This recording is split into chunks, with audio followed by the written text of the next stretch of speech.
भारत के सभी राज्यों की खबर SNS न्यूज चैनल पर, खबर जो आपको रखे सबसे। नमस्कार, मैं दिव्या, आप देख रहे हैं SNS टीवी।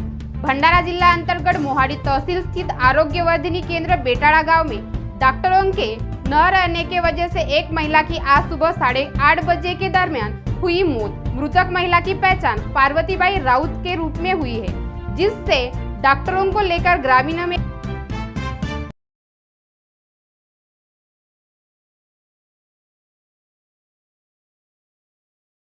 नमस्कार, SNN न्यूज चैनल से सैयद जाफरी। आज महाराष्ट्र के भंडारा जिले में एक जान गंवाना पड़ा और भंडारा जिले में सरकारी हॉस्पिटल में भी एक हफ्ते में 2-3 जान वहां भी गया, जो लोग काफी आक्रोश में थे वहां पर। अभी हम लोग पहुंचे हैं, हमारे साथ जिला परिषद सदस्य भी हैं और पूरे गांव के लोग भी हैं। सर, क्या हुआ और क्या मांगे आप लोग को? ऐसा है, गवर्नमेंट जिस पद्धति से काम करती है और आम जनता को जो परेशानी करती है, इनकी नियुक्ति, डॉक्टर की नियुक्ति जिला परिषद के हाथ में नहीं है। और महाराष्ट्र गवर्नमेंट जो प्रबंध देती है, चाहे आरोग्य हो, शिक्षण हो, जिस खिलाफ जनता ने मरना चाहती है, जनता को मारना चाहती है, ऐसे गवर्नमेंट महाराष्ट्र का धोरण है। क्योंकि जो गरीब बच्चे हैं, गरीब लोग हैं, आम जनता है, ये ग्रामीण रुग्णालय या PSC इस अंतर्गत में गांव खेड़े के आदमी कहीं जाते नहीं, इनका उपचार होना चाहिए। इसलिए बड़ी बड़ी बिल्डिंग बनाते हैं, लेकिन ये बिल्डिंग का उपयोग कुछ होता नहीं। हमने 2-4 बार ये PSC को ताला भी सुधा लगा है। जैसे भी आम जनता जो है ये बहुत परेशान है। महाराष्ट्र गवर्नमेंट ने इस पे ध्यान देना चाहिए। बहुत घटिया ये सरकार है और ये सरकार ऐसी अगर चलती होंगी तो ये जनता का क्या होगा। कितने बजे ये हादसा और क्या तबीयत कैसे खराब हुआ था, क्या है? मेरे को अभी सुबह फोन आया, अभी 8-9 बजे फोन आया, ऐसा ऐसा हुआ करके, डॉक्टर हाजिर नहीं है करके। वह पालोरा स्कूल में था, वहां से इधर आया और अभी पता चला है उसका जान गंवा पर बैठा करके। उतना तो बड़ा ये दवाखाना है नहीं, लेकिन जो भी उपचार यहाँ पे होता है, यहाँ से फिर रिपोर्ट टू भंडारा करना पड़ता है। लेकिन वो डॉक्टर भी यहाँ पे हाजिर नहीं है। डॉक्टर भी जो कर्मचारी है वो भी अपने मन मर्जी से चल रहे हैं, क्योंकि उसके नियंत्रण जिला परिषद के हाथ में नहीं है। इसलिए थोड़ा सा प्रॉब्लम हमको जा रहा है। महाराष्ट्र गवर्नमेंट पूरे अधिकार अपने पास लेके ये जिला परिषद को पूर्ण एक बैल चराने का या कोई कबीला जैसा बना के रखी है। जो पावर होना जिला परिषद को, वो पावर नहीं है। इस वजह से ये छोटे कर्मचारी ये किसी की सुनते नहीं। ये ऐसी परिस्थिति महाराष्ट्र गवर्नमेंट ने करके रखी है। जी, आपका नाम और क्या आप लोग का मांगे? मेरा नाम श्रीराम मारवाड़ी बेटाड़ा का हूँ। और मेन बात, आज का जो हादसा हुआ है, तो यहाँ सवेरे 8:30 बजे वो पीड़ित को लाए, जो BP का पेशेंट कई दिनों से था, लेकिन इतनी भी हालत नहीं थी कि वो उसको आज जान गंवाना पड़ी। लेकिन यहाँ आने के बाद में उसकी अच्छी ट्रीटमेंट नहीं हुई, उपचार नहीं हुआ। इसका कारण यहाँ डॉक्टर उपस्थित नहीं थे, और डॉक्टर नहीं रहने की वजह से जो बाकी के कर्मचारी नाइट ड्यूटी में थे, उनको पावर नहीं है इंजेक्शन या सलाइन लगाने का। तो इसके वजह से उन्होंने ना OPD की टिकट निकाले, ना रेफर की स्लिप, उसका पावर नहीं है। तो यहाँ पेशेंट की जान गंवाना पड़ा। अभी आप लोग सबका मांग किया, आप लोग उसी गांव के हैं सब लोग? मी बेटाळ्याचा उपसरपंच। माझी अशी मागणी आहे की माझ्या गावामध्ये 24 घंटे दोन्ही डॉक्टर PSC मध्ये पाहिजे। आणि रात्रीला हे तिसरी घटना आहे, म्हणजे थंडीची वेळ सुरू आहे, रात्रीला म्हातारे लोकांच्या तब्येती बिघडतात, येथे एकही डॉक्टर हजर नव्हता आणि स्टाफ सुद्धा नव्हता। आणि सुद्धा स्टाफ नसला तरी म्हणजे एकही व्यक्ती, म्हणजे PSC मध्ये आम्ही प्रवेश केला, येथे एकही व्यक्ती आम्हाला मिळाला नाही। त्यांची BP सुद्धा तपासायला येथे कर्मचारी नाही आणि डॉक्टर सुद्धा नाही। याच्यामुळे आमच्या ग्रामस्थांना नेहमीच त्रास होत आहे। हा त्रास म्हणजे मागील 4 ते 5 महिन्यापासून सुरू आहे। याच्यामध्ये DOच्या साहेबांना पण आम्ही पत्रव्यवहार केला आहे, सर्व पदाधिकाऱ्यांना पत्रव्यवहार झाला आहे आणि त्याच्या सर्वसामान्य जनतेला मागील 6 महिन्यापासून हा भूदंड भरावा लागत आहे. कोणाचा मृत्यू या गेटवर पक्का निश्चित ठरला आहे ह्या डॉक्टर नसल्यामुळे. आम्हाला येथे 24 घंटे दोन्ही डॉक्टरांची सेवा पाहिजे, हेच माझं म्हणणं आहे. मी लक्ष्मण सकाराम ठोंबरे बेटाळा बोलतो. दिनांक 23/3/2023 या आरोग्य समितीवर मी सदस्य होतो आणि सदस्य या नात्याने या ठिकाणी काही अडचणी माझ्या लक्षात आल्या, परंतु माझ्या अडचणी कोणत्याही व्यक्तीनं कोणत्याही पदाधिकाऱ्यांनी ऐकून घेतल्या नाही. याशिवाय पर्यायी उपाय नसल्यामुळे दिनांक 21/7/2023 माननीय मुख्य कार्यकारी अधिकारी जिल्हा परिषद भंडारा व DO साहेब भंडारा यांना मी लेखी निवेदन दिला की प्राथमिक आरोग्य केंद्र बेटाळा येथे वैद्यकीय अधिकाऱ्याचे रिक्त पद भरण्याबाबत, आणि त्यांना मी या ठिकाणी लिखित दिलो. तोंडाने बोललो की साहेब, बारिशचे दिवस आहेत, रोगराईची साथ आहे, किडा आहे, किटकूर आहे, साप आहे, इंचू आहे, तर अशा गोष्टी नाकारता येणार नाही करिता माझी काळकळीची विनंती आहे. साहेब, आपण आम्हाला आमच्या गावच्या PSCला 20 गावची मोठी PSC आहे, त्वरित रिक्तपद असलेला दुसरा डॉक्टर देण्यात यावा. जर आपण दुसरा डॉक्टर दिला नाही व आपल्या अर्गजीपणामुळे जर समजा एखादी मानहानी जीवहानी झाली तर याला वरिष्ठ अधिकारी जिम्मेदार राहतील, असं माझं निवेदन सुद्धा दिलेलं आहे. आणि एवढंच नाही तर त्यांना बऱ्याच गोष्टी त्या ठिकाणी मी बोललो, परंतु त्यांना आजपर्यंत आजच्या तारखेपर्यंत कोणताही लक्ष न देता दुर्लक्ष केलेलं आहे. आणि मैं SNN न्यूज चैनल से एक बात कहना चाहता हूं. शायद महाराष्ट्र के राजनेता और अधिकारी लोग मुझे तो पसंद करते नहीं है, इसलिए कि मैं उन लोग का लिफाफा और बिरानी खाता नहीं हूं और मैं जनता के लिए हमेशा काम किया हूं.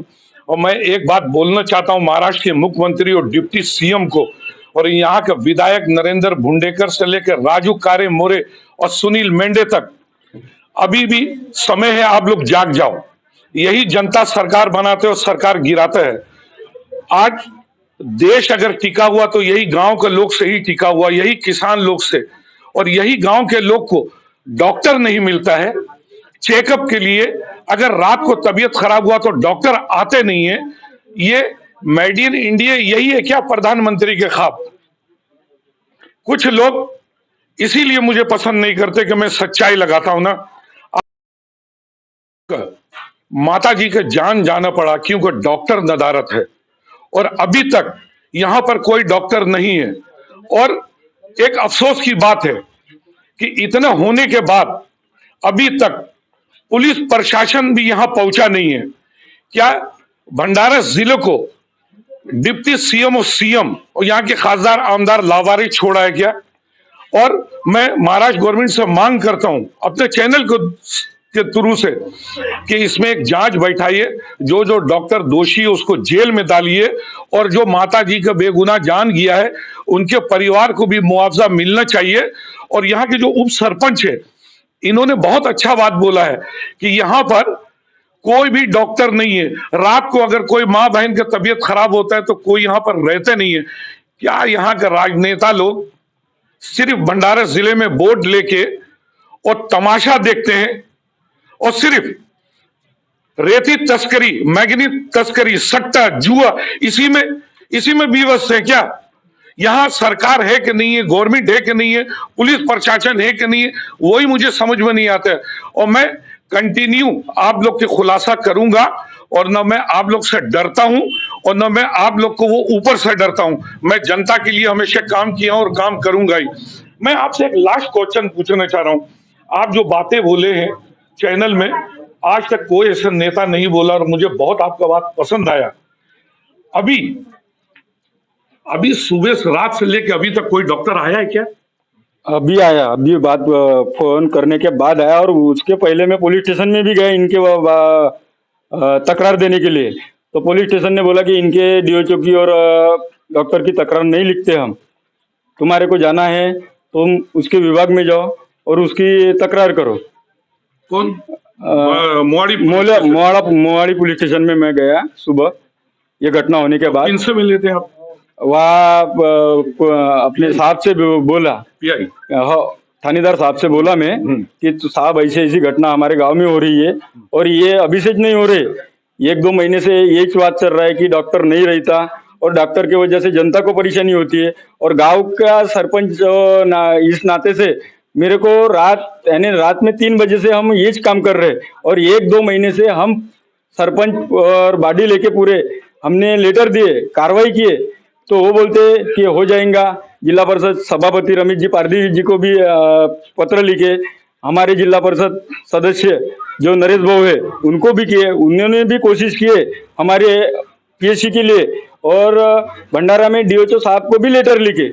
ये सब आ जाएगा, कल आएगा, देखते हैं। डॉक्टर को बोलते हैं हम शाम में कि डॉक्टर साहब क्या है ये लफड़ा, तो ये बोलते हैं कि नहीं मेरा पेमेंट नहीं हुआ। ये सब बातें बना के हमारे को टला रहे और हमारे गांव की जनता और आजू बाजू के गांव के जो लोग हमारे पीएचसी में आते हैं वो ऐसे ही मृत्यु हो जाते और अपने घर चले जाते। वही चल रहा है ये सब। मैं SNA न्यूज चैनल के द्वारा महाराष्ट्र सरकार को बोलना चाहता हूं और जिला परिषद रमेश पारदी से लेकर डीएचओ तक को जिला कलेक्टर तक जाग जाइए। गांव की जनता से ही सरकार बनता है और सरकार गिरता है। अगर नहीं जागे तो मैं आपको जगाने की कोशिश करूंगा। और इस गांव में जो हादसा हुआ, बेगुनाह जान गया एक बूढ़ी माता जी का, उसको इंसाफ मिलना चाहिए और उनका परिवार को इन लोग का मांग है कि मुआवजा मिलना चाहिए। ऐसे डॉक्टर साहब, इतना बड़ा हादसा जो हुआ, गांव के लोग का कहना है कि 20 गांव है, यहाँ पर डॉक्टर सिस्टर इसका अवेलेबल रहता नहीं है और ज्यादा नहीं है। तो इससे पहले भी 1-2 हादसा हुआ, बराबर। तो यहाँ पर कितने डॉक्टर रहते हैं? सर्वप्रथम आपके सभी दर्शकों को नमस्कार। मैं वैद्यकीय अधिकारी पवन विठ्ठलराव पासघरे, पिछले 1 साल से मैं पीएससी गोबरवाई का इंचार्ज हूँ। आज सुबह ही 9 बजे हमारे आदरणीय जिला आरोग्य अधिकारी सर मिलिंद सोमकुमार सर का मुझे कॉल आया कि पीएससी गोबरवाई में आपको आज के दिन के लिए थोड़ा देखना है। तो उसी सिलसिले में मैं तुरंत 9:45 बजे तक जैसे ही उनका कॉल आया मैं यहाँ पे आके परिस्थिति देखा। जो भी आपने बातें कही है उसके ऊपर मुझे ऐसा लगता है कि एक ऑफिशियल इन्वेस्टिगेशन होगा हमारे वरिष्ठ अधिकारियों का। मैं बहुत ही कनिष्ठ स्तर का अधिकारी हूँ, कुछ भी कहना मेरे लिए उचित नहीं होगा क्योंकि मैं एक ऑफिशियल पर्सनल हूँ। तो हाँ, मैं ऑफिशियल पर्सनल हूँ, मेरा कुछ भी कहना अनुचित होगा जो आगे की कार्रवाई को अफेक्ट कर सकता है। हर चीज एक सरकारी व्यवस्था के तहत होती है तो वो बेटर रहती है। तो मैं इतना ही कहूंगा, आज की परिस्थिति मैंने देखी। मैं एक खुलासा कर दूं, महाराष्ट्र के मुख्यमंत्री और डिप्टी सीएम को, यहाँ के खासदार आमदार लोग को बहुत दुख की बात है कि गांव के लोग जो सरकार को वोट और टैक्स देते जिसमें देश चलता है, आज वही गांव में सिर्फ डॉक्टर नहीं होने के कारण एक बेगुनाह का जान गया और जिसका जान गया उनका, आप सरपंच हो यहाँ का गांव का, जब सरपंच है और सरपंच के गांव का मिसेस का ये हादसा होता है तो आम आदमी कहां जाएगा। इसलिए विधायक और खासदार और जिला कलेक्टर आप लोग जाग जाइए। समय अगर देर हुआ तो यही लोग सरकार बनाते और सरकार गिराते हैं। और बहुत दुख की बात है कि मेड इन इंडिया जिसको कहा जाता है यही प्रधानमंत्री के सपने है। सरपंच साहब, ये कैसे हुआ और कितना बजे हुआ और क्या क्या हुआ, आप थोड़ा बताएंगे आप? अब देखो सर, रात को हम यहाँ पे 9 बजे आए थे तो यहाँ पे डॉक्टर तो नहीं था, पर डॉक्टर भी वो यहाँ पे जो कर्मचारी थे उनको ऐसे बता रहा था कि तुम यहाँ पे रहो मत, मैं सवेरे आके पीएचसी को ताला लगाता हूँ और कौन क्या करता है तो मैं देखता हूँ। डॉक्टर का कहना है? हाँ, शेख डॉक्टर ने ऐसे मेरे को बोला। शेख डॉक्टर ने ऐसे मेरे को बोला। बाद में जब 8:30 बजे मेरे को फोन आया कि या ऐसी ऐसी घटना हुई, एक पेशेंट की बीपी बढ़ गई और उसको दवाखाने में लेके गए, वहां पे कोई है नहीं। मैं बोला, इसे हमारे उप सरपंच का फोन आया था तो मैं उसको बोला वहां पे रात से डॉक्टर नाटक पे है तो तू वहां पे गया क्यों, सीधा गाड़ी पकड़ता और भंडारा लेके जाता। वहां पे टाइम वेस्ट किया क्यों तूने? यानी यहाँ पे हमारे गांव की, हमारे जिले की, हमारे तालुके की परिस्थिति ऐसी है, इनके पास, सरकार के पास डॉक्टर नहीं है, स्कूल में पढ़ाने के लिए शिक्षक नहीं है। हर स्कूल में कम से कम हमारे क्या बोलते, जिला परिषद स्कूल में कम से कम 4 शिक्षक कम है। यानी हर चीज इनको कुछ ना कुछ है। ऐसी परिस्थिति पूरे तालुके की है, कम से कम 64-65 शिक्षक पूरे तालुके में कम है। तो अभी आपकी क्या मांग है सरकार से चैनल के द्वारा? सरकार के चैनल के द्वारा यही मांग है कि मेन चीजें है आरोग्य और बच्चों का शिक्षण। ये तो सारे जिंदगी के लिए जरूरी है। सरकार बताती है कि पढ़ो और खुद ही शिक्षक नहीं देती है, तो ये क्या परिस्थिति है? शिक्षक जरूरी है, हर डॉक्टर में सुविधा जरूरी है। बेताड़ा गांव, भंडारा जिला। आज एक बेगुनाह का जान गया, और इससे पहले एसएनए न्यूज चैनल ने न्यूज चलाया था भंडारे में 6 दिन में 2 बेगुनाह का जान गया, और जिसमें काफी लोग आंदोलन किए और काफी वहां पर मुश्किलों के सामने डॉक्टर और सीएच को भी करना पड़ा। लेकिन जो गांव से देश बनता है, वही गांव आज बीमार जब होता है, यहाँ के जो पीएससी है वो 20 गांव का पीएससी है, और यहाँ पर डॉक्टर नदारत रहता है और रात भर पेशेंट वहां रहता है और सुबह 8:30 बजे उनके देहांत होता है। तो मैं महाराष्ट्र गवर्नमेंट को यही बोलना चाहता हूँ, यही मेड इन इंडिया है क्या? जब गांव के लोग ही सुरक्षित नहीं रहेगा तो देश कहां से सुरक्षित रहेगा? आपका शुभ नाम और आपके क्या मांगे और क्या क्या हुआ है ये? मेरा नाम है मनीराम राउत, मनीराम प्रसम राउत। मैं बेटाड़े का रहने वाला हूँ। मेरे माँ का डेथ हो गया है आज सवेरे 8 बजे। मैं ड्यूटी से आया, घर में बैठा था, मेरे भाई ने मेरे को आवाज़ मारा, अरे मम्मी की तबीयत ठीक नहीं है, आप मेरे साथ दवाखाने चलो। मैंने भाई को बोला चलो पीएससी में ले चलते, पीएससी खुली है, कोई डॉक्टर होगा तो वहाँ पे दिखा देते, कुछ आराम पड़ जाएगा। जब मैं पीएससी में मम्मी को लेके गया, पीएससी में कोई डॉक्टर नहीं था और कोई नर्स नहीं थी। एक सिस्टर थी वहाँ पे, वो बोले मेरा काम नहीं है, मैं चेक नहीं कर सकती। मैंने बोला क्यों? तो बोले मेरी ड्यूटी नहीं है। तो उसने हाथ नहीं लगाया। उसके बाद थोड़ी देर रखा और राह देखा कोई डॉक्टर साहब आएगा, नर्स आएंगी, कोई नहीं आया। उसके बाद मैं भंडारा ले जा रहा था, रास्ते में मेरी माँ की डेथ हो गई। तो अभी आप सरकार से क्या मांगे? सरकार से मैं यही कहना चाहूँगा, जो मेरे मम्मी के साथ हुआ वो दूसरे के साथ ना हो। यहाँ डॉक्टर चाहिए आप लोग को? यहाँ पे डॉक्टर चाहिए, 24 घंटे डॉक्टर चाहिए, क्योंकि ये पीएससी के अंडर में 20 गांव आते हैं। कोई रात में आता है, कोई दिन में पेशेंट आता है, बीमारी कभी भी आ सकती है, कोई बता के नहीं आती है। तो यहाँ पे डॉक्टर होना जरूरी है और शिक्षक होना जरूरी है।